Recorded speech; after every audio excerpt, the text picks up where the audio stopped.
శ్రీ గురుభ్యో నమః. శ్రీమాత్రే నమః. మా భక్తి టీవీని ప్రోత్సహిస్తున్నటువంటి మా ప్రేక్షకులందరికీ ధన్యవాదాలు తెలియజేస్తూ 2 మార్చి నుండి 8 మార్చి వరకు గల కాలానికి రాశి ఫలితాలు తెలియచెప్పుకుందాము. ముందుగా గ్రహస్థితులు. వృషభంలో గురువుగారు ఉన్నారు, మిథునంలో కుజుడు, అలాగే కన్యలో కేతువు, ఇక శని రవిల స్థితి కుంభరాశిలో, శుక్ర రాహు చంద్ర బుధ ఈ 4 గ్రహాల యొక్క స్థితులు కూడా మీనరాశిలో ఉంటూ ఉండగా, వారాంతంలోకి వెళ్ళేటప్పటికీ చంద్రుని యొక్క స్థితి మటుకు మిథున రాశిలోకి వెళ్ళి కుజునితో కలిసి ఉంది. ఇక మిగతా గ్రహాలన్నీ వాటి వాటి సంచార కాలము పూర్తి అవని కారణం చేత వార ప్రారంభంలో ఉన్నటువంటి రాశులలోనే సంచరిస్తూ ఉన్నాయి.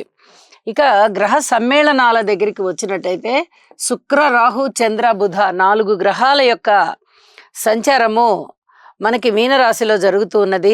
ఎప్పుడైనా సరే 2 గ్రహాల కలయిక, అది యోగం అవ్వచ్చు, అవయోగం అవ్వచ్చు, కానీ 4 గ్రహాలు కలిసినప్పుడు ఖచ్చితంగా యోగాలు సమానంగా ఉంటాయి. అట్లాంటి పరిస్థితి మనకి మీనరాశిలో కనిపిస్తూ ఉంది.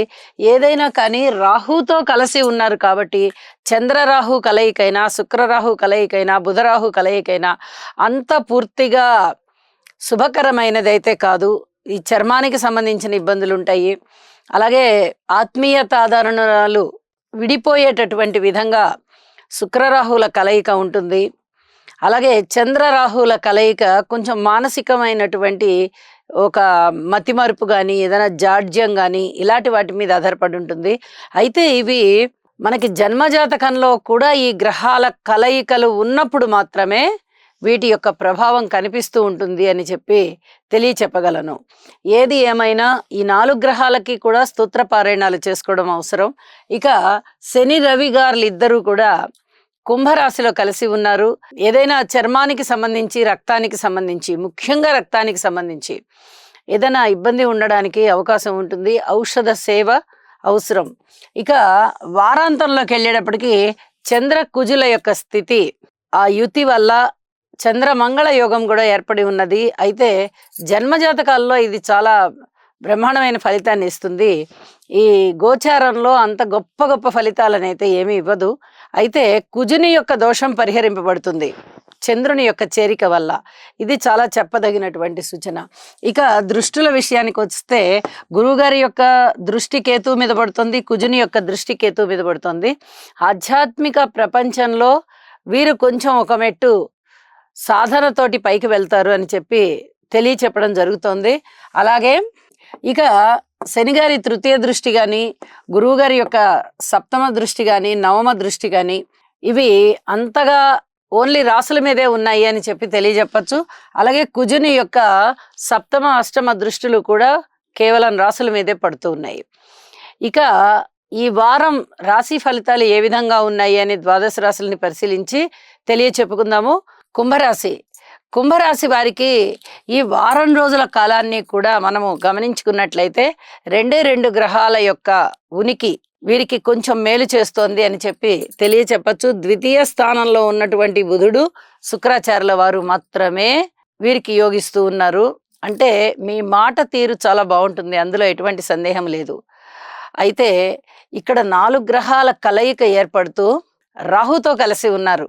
ఇది కొంచెం చెప్పదగినటువంటి పరిహారాలు చెప్పుకోవలసినటువంటి సూచనలు అన్నమాట. ఏదైనా చర్మానికి సంబంధించి ఇబ్బందులు ఉండడానికి అవకాశం ఉంది, వినికిడికి సంబంధించి ఇబ్బందులు ఉండడానికి అవకాశం ఉంది. సంతాన రీత్యా పూర్తి ఓర్పు కలిగే ఉండాలి. సంతానం పట్ల మీరు ఎటువంటి చర్యలు తీసుకోవడానికి లేని పరిస్థితి ఏర్పడుతూ ఉంటుంది. అలాగే ఐకమత్యము, అన్యోన్యత విషయంలో ఇంకా కొంతకాలం ఎదురుచూపులు తప్పవు. అంటే ఇవన్నీ కూడా నిజానికి బాగున్నాయి. ఇటు ఏ గ్రహం యొక్క బలము లేకపోవడం వల్ల గురుబలము లేదు, శనిగారి బలము లేదు, రాహుకేతువుల బలాలు లేవు. ఇలా ప్రధాన గ్రహాల యొక్క బలాలు లేకపోవడం అనే కారణం చేత చాలా చాలా ఇబ్బంది పడుతూ ఉన్నారు. అంటే పూర్తిగా ఇటు బాగుంది అని చెప్పడానికి రాదు, అటు బాలేదు అని చెప్పడానికి రాదు. ఇదమిద్దంగా ఉన్నాయి పరిస్థితులన్నీను. కాబట్టి పూర్తిగా ఓర్పు కలిగే ఉండండి. అన్నదమ్ముల సహాయ సహకారాలు కూడా అంతంత మాత్రంగానే ఉన్నాయి. మాతృవర్గరీత్యా అంతంత మాత్రంగానే ఉంది. వివాహాది శుభకార్యాలు గాని, రాజకీయ నాయకులు గాని, వ్యాపార వర్గాలు గాని, జీవిత భాగస్వాములు గాని ఎవ్వరినైనా తీసుకోండి. కార్మికులు, కర్షకులు, నేతి పనివారు, చేతి వృత్తుల వారు ఎవరినైనా తీసుకోండి. అంతగా రాణించే కాలం కాదు. కాబట్టి మీరు మానసికమైన ప్రశాంతత పెంచుకోవడానికే ఎక్కువగా ఆలోచించవలసినటువంటి కాలం కాబట్టి యోగా చెయ్యండి. గురువుగారికి స్తోత్ర పారాయణాలు చేసుకోండి. ఆలయానికి వెళ్ళి ప్రదక్షిణాలు చెయ్యండి. శనగలు నివేదన చెయ్యండి. ఉడకబెట్టి శనగల్ని బాబా గారికి కానీ, దత్తాత్రేయుడికి కానీ నివేదన చేసి ఆ ప్రసాదాన్ని భక్తులకు వితరణ చేయండి. ఇలా ఏదో ఒక పరిహారం చేసుకోవడం వల్ల మాత్రమే మీకు మనశ్శాంతి పెరుగుతుంది అని చెప్పి తెలియచేస్తూ ఉన్నాను. శివారాధన చేయడం చాలా చాలా ముఖ్యం. ఏలినాటి శని జరుగుతూ ఉన్నది కాబట్టి, గురుబలం లేదు, ఏలినాటి శని జరుగుతూ ఉన్నది కాబట్టి ఇటు శని గారికి చేసుకోవాలి, అటు గురువు గారికి చేసుకోవాలి. ఈ రెండింటినీ కూడా మీరు చక్కగా ఏది కుదిరితే అదల్లా చేసుకుంటూ ఉండండి. చక్కటి మానసిక ప్రశాంతత పొందండి. వారాంతానికి వెళ్ళేటప్పటికి పంచమ స్థానంలోకి చంద్రుడు వెళ్ళి కూర్చున్నారు. పంచమ స్థానంలో కూడా అంత అనుకూలమైన ఫలితాలు లేని కారణం చేత వార ప్రారంభంలోనే ఉన్నటువంటి ఫలితాలే కొనసాగుతూ ఉంటాయి అని భావిస్తూ చెప్పిన పరిహారాలు చేసుకుని మానసిక ప్రశాంతత పొందవలసిందిగా సూచన చేస్తూ ఉన్నాను. శుభం.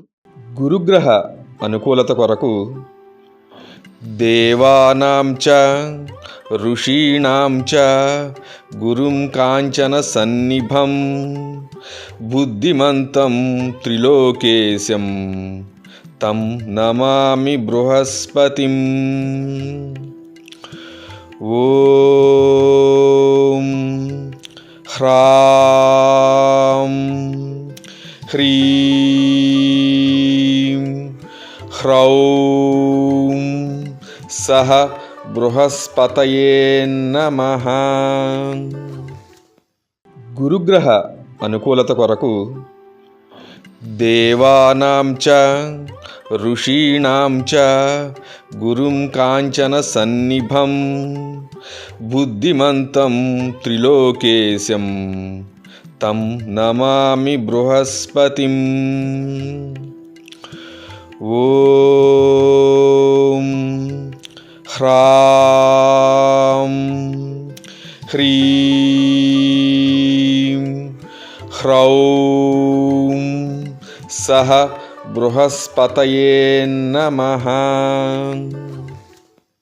గురుగ్రహ అనుకూలత కొరకు దేవానాం చ ఋషీణాం చ గురుం కాంచన సన్నిభం బుద్ధిమంతం త్రిలోకేశం తం నమామి బృహస్పతిం. ఓం హ్రాం హ్రీం హ్రౌం సహ బృహస్పతయే నమః.